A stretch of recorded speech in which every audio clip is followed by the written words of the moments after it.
আসসালামু আলাইকুম রহমতুল্লাহ। সম্মানিত দর্শকবৃন্দ, এই যে গাভীটা দেখতে পাচ্ছেন, এর বুকের ছিনার মাঝে ওয়াটার মিনারেল জমে গেছে এবং মানে আর কি চাউলের নিচে পানি জমে গেছে এবং ফুলে গেছে। খুব করুণ একটা অবস্থা। আজ এই অবস্থায় গাভীটি 10 থেকে 12 দিন আর কি অবস্থান করতেছে। সকলে এই গাভীটার জন্য দোয়া করবেন। খামারি খুব একটু প্রান্তিক খামারি, তা যা হোক, মহান আল্লাহ সৃষ্টিকর্তার জন্য এনাকে সুস্থ করে দেয়। সকলে আপনারা এই খামারির জন্য একটু দোয়া করবেন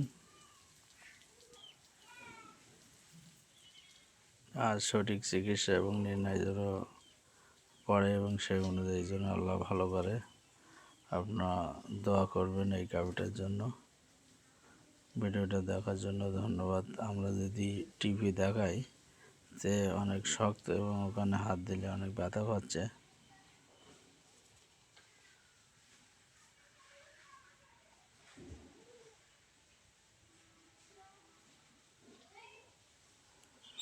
তো ভিডিওতে দেখার জন্য ধন্যবাদ। আসসালামু আলাইকুম রহমতুল্লাহি ওয়া বারাকাতুহু।